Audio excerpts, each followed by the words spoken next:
আসসালামু আলাইকুম, কেমন আছেন সবাই? Welcome my another video. আজকে আরও একটি বিষয় নিয়ে চলে আসলাম। লম্বা সময় ধরে আমি ভিডিও না দেওয়াতে আপনাদের অনেক প্রশ্ন আছে যে ভিসা খুলছে কিনা, এই সংক্রান্ত কোনো তথ্য আমি কেন দিচ্ছি না।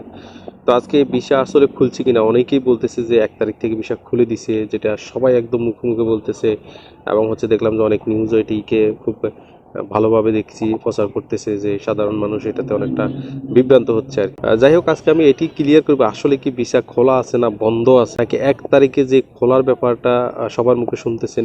এটুকুই আমি চেষ্টা করবো আপনাদেরকে জানানোর জন্য। যারা আমার চ্যানেলে জয়েন করছেন প্লিজ সাবস্ক্রাইব করে দিন, এবং যারা অন্যান্য প্ল্যাটফর্ম থেকে দেখছেন অবশ্যই ফলো করে দিবেন এবং ভিডিওটি শেয়ার করে দিবেন, যাতে অন্যরা দেখে মোটামুটি এই ধরনের নিউজ থেকে বা যারা অসতর্ক তারা যাতে সতর্ক হইতে পারে। চলুন এখন আমরা মূল আলোচনায় যাই। যাই হোক বন্ধুরা, আমি লম্বা সময় ধরে অসুস্থ। এখনও অসুস্থতা থাকার কারণে আমি ভিডিও দিতে পারি না, যে এত বড় নিউজ যাচ্ছে ভিসা লাগানো সংক্রান্ত, ভিসা ক্যান্সেল সংক্রান্ত অনেক সুযোগ সুবিধা যাচ্ছে, তারপর আমি পারতেছি না।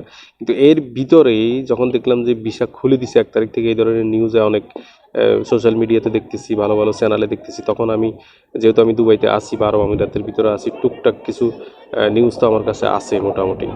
এখন আমি আপনাদেরকে যে বিষয়টা জানাইতে চাচ্ছি সেটা হচ্ছে যে দুবাইয়ের ভিসা আগে বন্ধ ছিল, এখনও বন্ধ আছে। তবে এই বন্ধ থাকা খোলা থাকার ভিতরে কিছু কথা আছে, সেটি একটু ক্লিয়ার করলে আপনি হয়তো বুঝতে পারবেন যে আসলে বিষয়টা কি।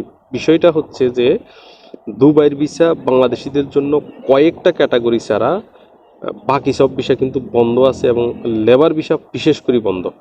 এটি নিয়ে আমার অনেক ভিডিও আছে, কিন্তু তারপর আপনাদের অনেক কোশ্চেন থাকে, মেসেজ থাকে, যেহেতু আমি সবসময় এই ধরনের ভিডিওগুলো দিই। তো এখন কথা হচ্ছে যে ভিসা যদি বন্ধই হয় তাহলে লোক কিভাবে আসে, এইটাও কিন্তু অনেক পুরানা কোশ্চেন। এখানে একজন আমার কাছে কমেন্ট করে জানতে চাচ্ছেন, এবং উনি হোয়াটসঅ্যাপে মেসেজ করছেন, মেইল করছেন, যে দেখেন আমি তো দেখতেছি বাংলাদেশ থেকে বিভিন্ন ট্রাভেল এজেন্সিগুলা, যারা ট্রান্সগার্ড কোম্পানিতে, এদেশের যে ট্রান্সগার্ড কোম্পানি আছে ওই কোম্পানিতে লোক পাঠায়। তো আমি আপনাকে বলি যে বাংলাদেশের যেই ট্রাভেল এজেন্সিগুলো আছে এরা ম্যাক্সিমামে মিথ্যা কথা বলে। এরা মিথ্যা কথা বলে, যারা আমরা প্রবাসী আছি এদেরকে প্রতারণায় ফেলে টাকা পয়সা নিয়ে এরা উধাও হয়ে যায়। যাই হোক, এটার কিছু সত্যতা আমি আপনাদেরকে তুলে ধরি, তখন আপনি হয়তো ক্লিয়ার বুঝতে পারবেন। এটা হচ্ছে যে ট্রান্সগার্ড না, ট্রান্সগার্ড হচ্ছে এদেশে প্রতিষ্ঠিত একটি বড় কোম্পানি, একদম স্বনামধন্য কোম্পানি। তারা হচ্ছে মূলত সাপ্লাই কোম্পানি। তারা এখান থেকে বিভিন্ন দেশ থেকে তারা এখানে ওয়ার্কার নিয়ে এসে সেটাকে বিভিন্ন কোম্পানিতে সাপ্লাই করে।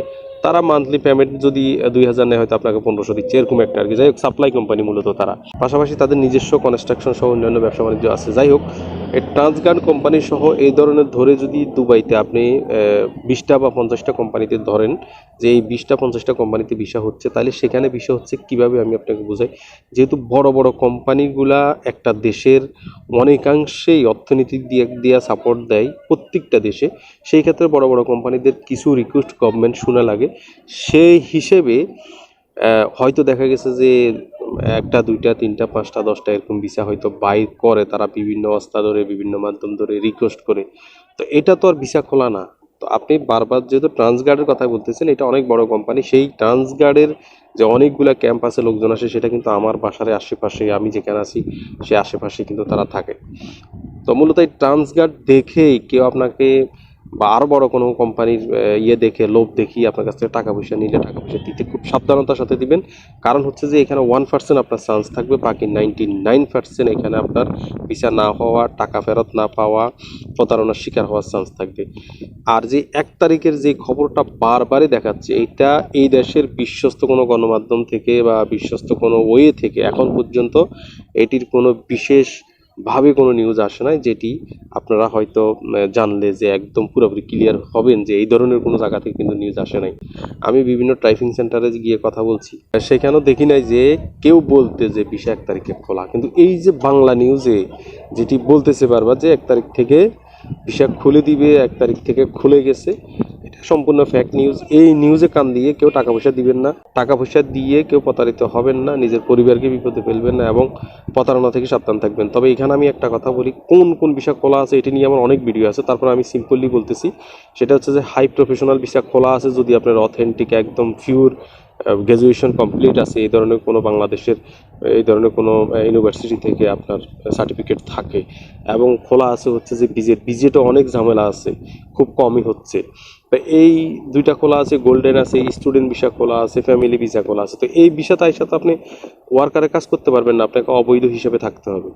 এটা হচ্ছে ভিসার অবস্থা। মূলত 1 তারিখ থেকে যেটি বলা আছে এটি সম্পূর্ণভাবে মিথ্যে একটি খবর। এই খবরে কেউ কান দিবেন না এবং কান দিয়ে লেনদেন করবেন না। আশা করি বুঝতে পেরেছেন। না বুঝলে আপনারা আমাকে নক করবেন, মেইল করবেন। আমি চেষ্টা করব, অসুস্থ থাকার কারণে পারি না, চেষ্টা করব আপনাদেরকে এটার উত্তর দেওয়ার জন্য এবং যতটুকু সম্ভব সঠিক খবরটা দেওয়ার জন্য।